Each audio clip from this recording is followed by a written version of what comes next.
Morality has often been linked to the idea of gods, divine commands, and cosmic judgment. For many, without some higher being laying down the law, there seems to be no firm ground for what's right and wrong. But is that actually true? Do we need gods for morality to exist? When you strip away the assumptions, the traditions, and the fear of eternal punishment, you're left with a clearer question. Where does morality really come from? Let's begin with something very basic, something we all experience daily: empathy. You hold the door for a stranger, you wince when you see someone stub their toe, you feel joy when a friend succeeds. These moments happen without consulting any supernatural rule book. They're spontaneous, instinctive, deeply human. Empathy isn't magic. It's a product of evolution. We are social animals, and cooperation has always been key to our survival. Early humans who cared for each other, who felt distress at others' pain, were more likely to thrive in groups. Groups that protected their members and punished those who harmed others were more stable, more successful. Their genes and their behaviors were passed down. Modern neuroscience gives us a window into this. The brain contains specialized circuits like mirror neurons that allow us to feel what others feel. We simulate other people's experiences almost automatically. This ability fosters understanding, and understanding fosters cooperation. Cooperation, after all, has real benefits: sharing food, raising children together, defending against predators. None of these work well if everyone is selfish. So behaviors that promote fairness, kindness, and mutual aid weren't imposed by gods. They emerged because they worked. But what about moral disagreements? If morality comes from biology and society, why do cultures have different standards? Why does one society outlaw what another allows? The answer isn't as unsettling as it might seem. Morality is not a fixed list of universal commands. It's a set of adaptive strategies. These strategies reflect the environment, history, and challenges that groups face. For example, some societies developed strict rules about diet or sexuality to address health risks in their specific climates. Others evolved customs to prevent internal conflict over limited resources. The fact that morality varies doesn't mean it's arbitrary. It means it's responsive. Think about traffic laws. One country might drive on the left, another on the right. The rule itself is not sacred, but once the rule is set, following it helps everyone avoid collisions. Morality works similarly.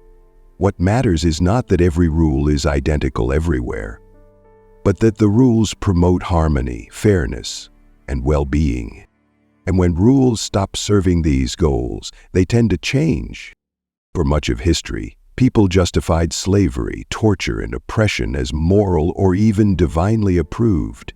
Today, many of those same societies see these as clear moral failures. The shift didn't happen because gods revised their commandments. It happened because human empathy, reason, and dialogue gradually exposed the suffering those practices caused. Our moral frameworks evolved, not perfectly, not quickly, but they evolved nonetheless. This flexibility is a feature, not a flaw. A rigid, unchanging moral system risks preserving injustice indefinitely. A system grounded in human well-being allows for growth as our understanding deepens. That's precisely what we see in the long arc of human rights, equality, and compassion expanding over time. Some argue that without divine authority, morality is just personal preference. But this misunderstands how moral reasoning works. Preferences are about what we like. Morality is about what we owe each other. It's not subjective in the sense of mere taste, but it is contingent on facts about human nature, psychology, and society. When we see a child being harmed, our instinctive revulsion isn't a personal whim. It's rooted in our social wiring and our capacity for perspective-taking. We recognize harm because we can imagine the experience of the victim. That recognition forms the core of moral concern. Modern ethics draws heavily on this idea.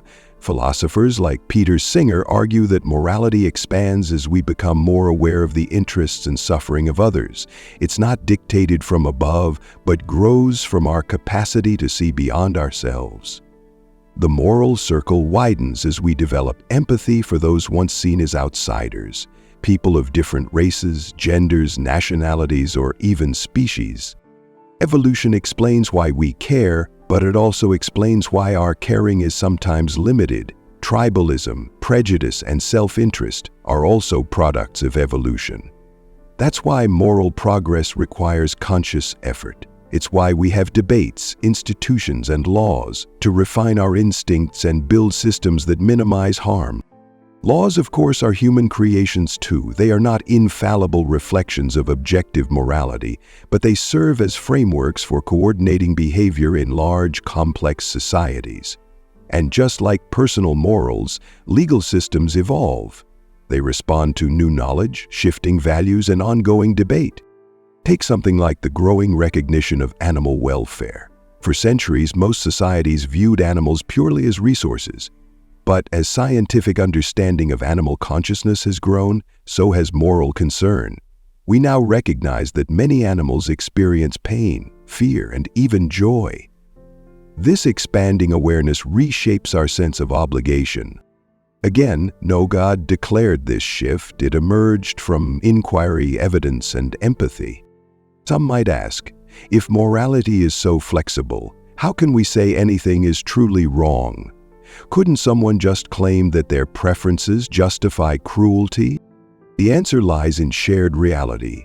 Moral claims can be evaluated by their consequences on sentient beings. If an action reliably causes unnecessary suffering, that fact is not subjective, it's observable. We can measure pain. We can study trauma. We can trace the social costs of cruelty and injustice. In this way, morality functions more like medicine than mathematics. There may not be a single perfect formula for health, but we can still distinguish between helpful and harmful treatments based on evidence. Likewise, moral decisions are guided by facts about well-being, not arbitrary opinion. The more we learn about psychology, sociology, and neuroscience, the better we understand the conditions that allow individuals and societies to flourish. These insights inform ethical debates far more deeply than ancient texts ever could. Historically, many religious moral systems were based not on inquiry but authority. The assumption was that moral rules came from divine decree, often written centuries ago in vastly different social contexts. The problem with anchoring morality in unchanging texts is that it leaves little room for revision when circumstances change. Slavery was once defended using sacred scriptures. So was the subjugation of women, persecution of minorities, and brutal punishments for minor offenses. As our knowledge has grown and societies have become more interconnected, these rigid codes have increasingly come into conflict with the lived experiences of human beings. The fact that many religious institutions have gradually abandoned some of their own historical moral positions reflects, in part, the influence of secular ethical reasoning. Societies have moved away from literal interpretations as they've recognized the harms those doctrines inflicted. Change has come not because gods reissued orders, but because humans questioned, reasoned, and empathized. At its core, morality is a negotiation between our desires and our obligations to others. It balances personal freedom with collective well-being. No invisible hand enforces this balance. It emerges from the interplay of individuals living together, facing problems, and seeking solutions that minimize harm. Even the golden rule, treat others as you would want to be treated, doesn't require divine endorsement. It arises naturally from empathy and reciprocity. If I dislike being lied to or harmed, I can recognize that others likely feel the same. Mutual respect becomes a rational strategy for peaceful coexistence. Of course, we're not perfect at this. History is full of moral failures. But these failures are human, not cosmic. They reflect ignorance, fear, greed, and tribal loyalty. They don't require the presence or absence of gods to explain. One of the most persistent myths is that without belief in cosmic punishment, people have no incentive to behave morally. But this assumes that fear is the primary engine of good behavior. In reality, fear may prevent certain actions in the short term, but it's empathy, trust, and social cooperation that build lasting moral societies. Consider countries with low levels of religious belief. Many of them rank highest in measures of social trust, happiness, and ethical governance. Scandinavia is often cited. Nations like Sweden, Norway, and Denmark consistently score highly on quality of life, education, gender equality, and crime prevention. These societies function not because citizens fear divine judgment, but because they've built strong social institutions, encourage open dialogue, and emphasize mutual responsibility. The data shows something important. Morality thrives not in the shadow of fear, but in the light of reason, empathy, and shared values. People cooperate better when they trust one another, when their basic needs are met, and when systems exist to fairly resolve conflicts. Evolution shaped us for cooperation, but modern societies refine it through education, laws, and cultural norms. We teach children to care for others, to consider consequences, to resolve disputes without violence. These lessons aren't handed down from the sky, they're built generation by generation, shaped by our growing understanding of what works and what harms. Even among animals, we see rudimentary forms of moral behavior. Primates comfort one another after conflicts. Elephants have been observed mourning their dead. Rats have been shown to free trapped companions rather than seek food rewards. These behaviors hint at the deep evolutionary roots of concern for others. Morality didn't appear fully formed with humans. It developed gradually as life became more social and complex. Of course, human morality goes far beyond these simple forms. We can reason abstractly, consider long-term consequences, and apply principles across situations. But the building blocks were already there long before organized religion. This raises a deeper point. Morality based on fear of punishment, divine or otherwise, is inherently fragile. It depends on external enforcement. What happens when people believe no one is watching? The truly moral person acts rightly not because they're being surveilled, but because they recognize and value the well-being of others. The philosopher Socrates once asked whether something is good because the gods command it, or whether the gods command it because it is good. This question remains central today. If goodness exists independently, then divine commands are unnecessary to establish it. If goodness depends solely on divine decree, then morality becomes arbitrary. Whatever the gods demand, however cruel, would automatically be right. Most people, when pressed, reject that conclusion. The fact that we can judge certain acts as morally abhorrent, even if they're endorsed by ancient scriptures, shows that our moral reasoning stands apart from any supposed divine command. And moral reasoning is not limited to professional philosophers. Every person engages in it daily. You consider whether your actions might hurt someone, whether a joke might offend, whether cutting in line is fair. These judgments arise from our ability to simulate other people's experiences, to anticipate harm, and to desire harmony in our communities. This is why societies that encourage open discussion, education, and critical thinking often see moral progress. They allow individuals to refine their understanding of right and wrong rather than accepting fixed dogma. The ongoing global discourse on climate change, income inequality, and systemic injustice are all examples of moral reasoning evolving in real time. Some might argue that science can't answer moral questions because science describes what is, not what ought to be. But this separation, known as the is-ought problem, can be misleading. While science doesn't provide ultimate moral goals, it does inform us about the consequences of our choices. If we agree that unnecessary suffering is bad, then science can help identify which actions increase or reduce suffering. For example, Studies on poverty, education, healthcare, and social inequality provide data that can guide ethical policies. Research on the psychological impacts of violence informs debates about criminal justice. Neuroscience reveals how trauma affects decision-making and development. This growing body of knowledge allows us to craft better moral systems, not perfect ones, but better than those based on unchanging traditions. In truth, the idea that only religion can ground morality often serves to shield religious authority from scrutiny. If morality depends entirely on divine will, then questioning religious leaders becomes dangerous. But if morality grows from human empathy and reason, then all claims, even ancient ones, are open to examination and improvement. This openness is what allows secular moral frameworks to adapt, to learn from mistakes, to integrate new insights, and to move closer to reducing unnecessary suffering and promoting flourishing. Consider the arc of LGBTQ+ rights over the past century. Not long ago, same-sex relationships were criminalized and condemned in many societies, often with religious backing. Today, in much of the world, these views have shifted dramatically. Why? Because personal stories were shared, psychological studies demonstrated the harm of discrimination, and people recognized that consenting adults living in love and dignity cause no harm to others. The moral shift didn't require divine revelation.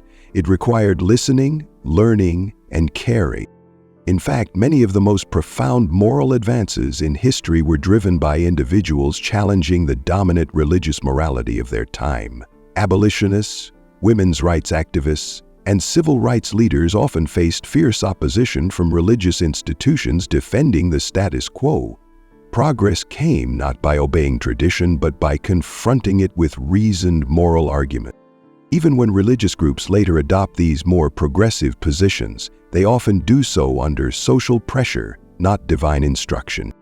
Some argue that without absolute authority, morality becomes a slippery slope, that anything could be justified, but this assumes that authority prevents moral collapse.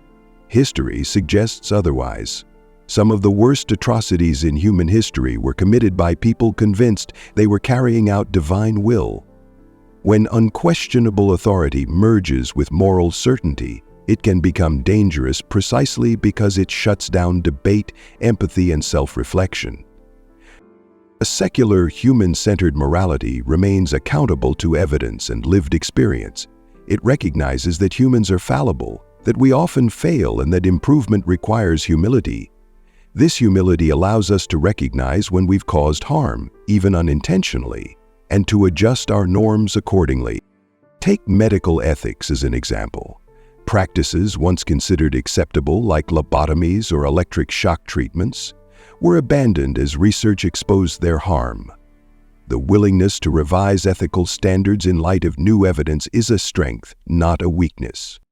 The same principle applies to broader moral issues. As we learn more about psychology, economics, and ecology, our understanding of how to minimize suffering grows. Our moral frameworks can incorporate this knowledge to create policies that foster well-being more effectively. This approach also helps resolve cultural conflicts. Rather than relying on incompatible divine commands, secular moral discourse can appeal to shared human interests: health, safety, freedom, dignity, and happiness. These values resonate across cultures because they emerge from common human needs. Of course, disagreements remain. Moral questions are often complex, involving trade-offs between competing values. But the fact that answers are difficult doesn't mean they're unknowable. It means we must reason carefully, weigh evidence, and remain open to revising our views. There's also an important psychological dimension to this entire discussion. Moral behavior doesn't rely on conscious deliberation alone. Much of it is intuitive, automatic, shaped by our upbringing and culture long before we consciously reflect on it. This synchronicity, this is why children as young as toddlers exhibit rudimentary moral instincts. Studies have shown that infants display preferences for helpful rather than harmful characters in simple puppet shows. By the time they can speak, many children express a basic sense of fairness and empathy. Long before they understand religion or law, they react to kindness and cruelty in meaningful ways. These findings reinforce the idea that morality is not something we adopt only because we're taught to obey external commandments. Instead, it's something we're predisposed toward, something that education and culture refine but do not invent from nothing. Of course, not all moral instincts are automatically good. Some biases, like in-group favoritism or xenophobia, also emerge naturally from our evolutionary history. Left unchecked, these instincts can fuel conflict, prejudice, and violence. That's why reasoned reflection, dialogue, and education are essential. They help us challenge harmful biases and extend our concern beyond our immediate circles. When we ask where morality comes from, we're really asking how we manage the tension between self-interest and the interests of others. Cooperation doesn't mean erasing self-interest. It means recognizing that long-term self-interest often aligns with the well-being of those around us. If I live in a society where people steal freely, my own property isn't safe. If others lie constantly, trust erodes. If violence is widespread, no one, including me, can thrive. Rules against theft, dishonesty, and aggression serve both individual and collective interests. They aren't arbitrary impositions from above. They are social technologies that evolved because they work. This framework also explains why moral systems can continue to improve. As our societies grow more interconnected, as we encounter diverse cultures and perspectives, we develop a broader understanding of harm and fairness. What once seemed acceptable may later be recognized as unjust as we better understand its consequences. Consider the growing movement toward restorative justice. Traditional systems often focus on punishment, locking people away or inflicting penalties. Restorative models, in contrast, aim to repair harm, foster understanding, and reintegrate offenders into society. These approaches reflect an evolving moral understanding that emphasizes healing over retribution, and they emerge from ongoing study of what actually reduces recidivism, heals victims, and strengthens communities. Again, no divine command dictated this shift. It grew from careful observation, compassionate reasoning, and empirical evidence. Even our understanding of concepts like fairness evolves through reasoned debate. For much of history, women were systematically excluded from political, educational, and economic life. Today, gender equality is increasingly recognized as both morally right and socially beneficial. The data shows that societies with greater gender equity enjoy higher levels of economic prosperity, health, and stability. The expansion of women's rights didn't result from new divine revelations. It came from people challenging long-held assumptions, presenting evidence, and appealing to shared human values. The same is true for many advances in racial equality, disability rights, and protections for marginalized groups. In every case, the process was messy, contentious, often slow, but it was fundamentally driven by human beings applying reason, empathy, and evidence to improve moral standards. Some fear that without absolute authority, moral relativism takes over, that every culture, every individual can simply decide what's right or wrong without consequence. But this misrepresents how secular moral reasoning works. Disagreement doesn't imply that all views are equally valid. We can and do evaluate moral claims based on their real-world outcomes. When certain practices reliably cause suffering, instability, or oppression, these consequences provide strong grounds for moral condemnation, regardless of cultural tradition. Moral relativism collapses not because we all share identical values, but because we share common vulnerabilities to pain, loss, trauma, and deprivation. Even in highly diverse societies, common moral foundations emerge because they reflect shared human experiences. We all depend on social cooperation to survive and flourish. We all suffer when others exploit, harm, or exclude us. These commonalities form the bedrock upon which secular moral reasoning operates. This isn't just philosophical abstraction. It plays out every day in real decisions, from public health policies to education reforms to debates about freedom of speech. These decisions are not guided by divine pronouncements, but by ongoing public discourse, supported by data, and motivated by a desire to balance competing needs fairly. And importantly, secular moral reasoning allows for course correction. When new evidence emerges, when previously unheard voices share their experiences, societies can adapt. This flexibility is a moral asset, a safeguard against the calcification of injustice under the guise of divine certainty.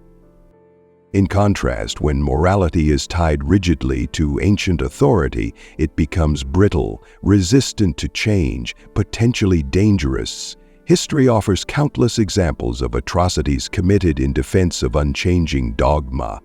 From inquisitions to honor killings to institutionalized discrimination, the shield of divine infallibility has often enabled cruelty that reason and empathy would have condemned. None of this means that religious individuals are inherently immoral. Many act with great compassion and integrity. But the point is that their goodness often stems not from divine fear, but from the same human capacities for empathy, reflection, and cooperation that guide secular morality. When someone helps a stranger, comforts the grieving, or fights injustice, their motives are usually far more immediate and human than abstract theological calculations. They feel the pain of others, they recognize injustice, they want to alleviate suffering.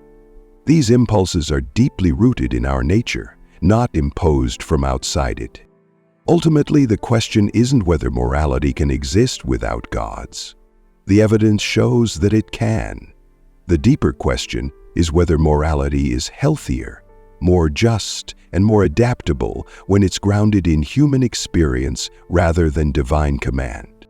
The consistent pattern across cultures and history suggests that when morality is open to questioning, informed by evidence, and guided by empathy, societies achieve greater well-being. They protect more people, resolve conflicts more fairly, and adapt more effectively to new challenges.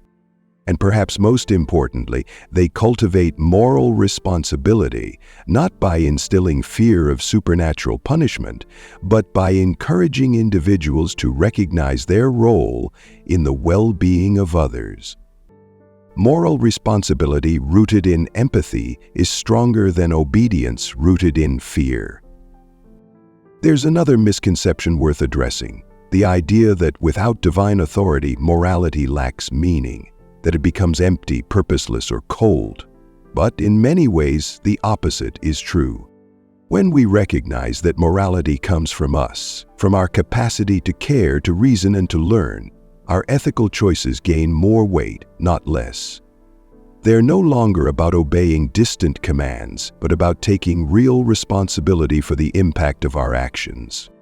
Helping someone because you feel their pain, because you understand their needs, because you want their life to be better, that's a profoundly meaningful act. And it doesn't require supernatural approval to give it significance. In fact, morality without gods demands more from us.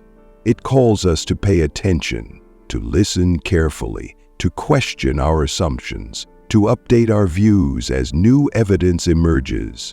It asks us to wrestle honestly with complexity, rather than hiding behind simple answers that were handed down without challenge. Real ethical growth comes from this struggle. It's what makes moral progress possible, and it's what allows societies to move beyond old prejudices and build systems that better reflect the needs of all people. When we accept that morality is a human project, we also accept that its maintenance depends on us. It's not guaranteed, it's fragile, it requires ongoing effort, teaching, conversation, empathy, and vigilance. But that's precisely what makes it valuable. The fact that it's not imposed from outside forces us to engage, to participate, to care. And that's where the real strength of secular ethics lies, in its openness, its willingness to learn, its ability to course correct when we recognize harm where we once saw none. Consider environmental ethics. The idea of protecting the planet, preserving species, reducing pollution, addressing climate change was almost entirely absent from ancient moral codes. The scope of these challenges simply didn't exist when those codes were written. Today, as science reveals the vast interdependence of ecosystems and the long-term consequences of environmental destruction, our moral concern expands accordingly. This expansion reflects the same underlying principle. When we become aware of new forms of harm, we have a moral responsibility to respond. And once again, this responsibility is not imposed by distant authority, but discovered through inquiry, experience, and care for others, including future generations. It's worth pausing here to consider how extraordinary this capacity for moral growth really is. We are a species capable of revising even our most deeply held beliefs when faced with new evidence, capable of recognizing suffering we once ignored, capable of extending compassion to those we once feared or despised. And every time we do so, we demonstrate that morality need not be fixed, static, or divinely ordained to be meaningful. On the contrary, its adaptability is what makes it real, alive, responsive to the changing needs of human life. Even at the individual level, we see this moral growth. People revise their views when they listen to stories that challenge their assumptions. They open their minds when they see the consequences of their actions reflected in the faces of others. Conversations change hearts in a way no imposed rule ever could. This personal engagement with ethics creates a richer, deeper sense of moral agency. We're not merely following orders, we're actively constructing a world in which fewer people suffer, where dignity and fairness reach more lives, where freedom is balanced with responsibility. Of course, none of this is easy. Ethical questions are often agonizingly complex. Competing interests must be weighed, unintended consequences must be anticipated, trade-offs must be acknowledged. But the difficulty of moral reasoning is not a flaw. It's the price of living in a real, complex world where our actions genuinely matter. This is perhaps the most profound difference between morality rooted in divine command and morality rooted in human concern. In one system, the answers are declared in advance. In the other, the answers emerge from ongoing engagement with reality, with evidence, and with one another. And that process of engagement, of listening, learning, and evolving, is what has allowed humanity to achieve some of its greatest moral breakthroughs. The abolition of slavery, the recognition of universal human rights, the expansion of civil liberties, the protection of vulnerable populations. These achievements were not gifts from the heavens. They were earned through the tireless work of people who questioned inherited beliefs, who gathered evidence, who spoke out against injustice, and who invited others to see the world through new eyes. In this sense, secular morality reflects a deep form of hope. It assumes that human beings are capable of growth, that we can learn from our mistakes, that empathy can be expanded, that ignorance can be overcome, that suffering can be reduced. It doesn't require us to be perfect, only that we keep trying. And it gives every one of us a role to play. Because if morality is not handed down fully formed, then every conversation matters. Every act of kindness matters. Every honest debate matters. Every effort to understand the suffering of others becomes a building block in the ongoing construction of a more just world. When you help someone not because you're commanded to, but because you choose to, because you recognize their pain, because you want to alleviate their burden, that act carries a kind of moral power that no decree can manufacture. And when societies make laws not because ancient texts demand them, but because they are crafted through open discourse, evidence, and compassion, those laws better serve real people living real lives. The strength of secular morality is that it never allows us to simply wash our hands and declare the work complete. There is always more to understand, more perspectives to consider, more injustices to uncover and address. And this continuous striving doesn't weaken morality, it strengthens it. There's something deeply honest about acknowledging that we don't have all the answers, that moral clarity isn't always easy to find, and that our understanding is always incomplete, always evolving.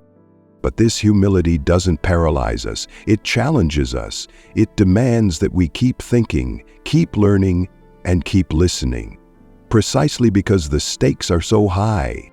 Every decision we make, personally, politically, globally, has the potential to cause harm or healing, to bring suffering or relief. And without the safety net of divine certainties, we are fully responsible for the choices we make. That responsibility can feel heavy, but it's also profoundly empowering. Because if morality belongs to us, then so does moral progress. We're not passive recipients of ethical truth. We're participants in its creation.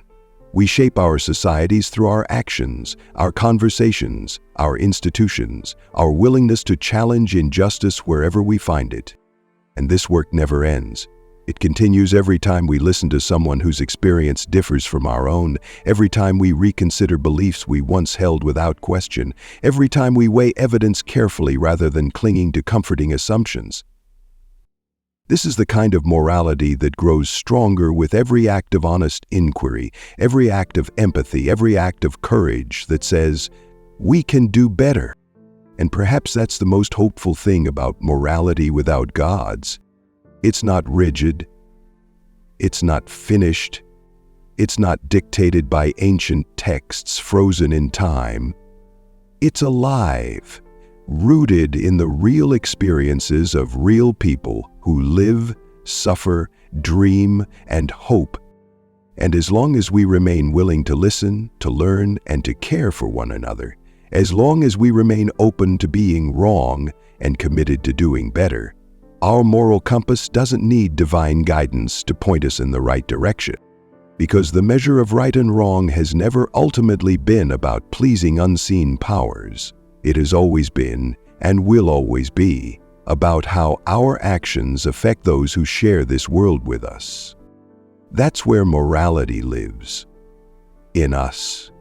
In our choices. In our ability to recognize pain, to foster joy, to protect dignity, to promote fairness. No gods required, only our shared humanity.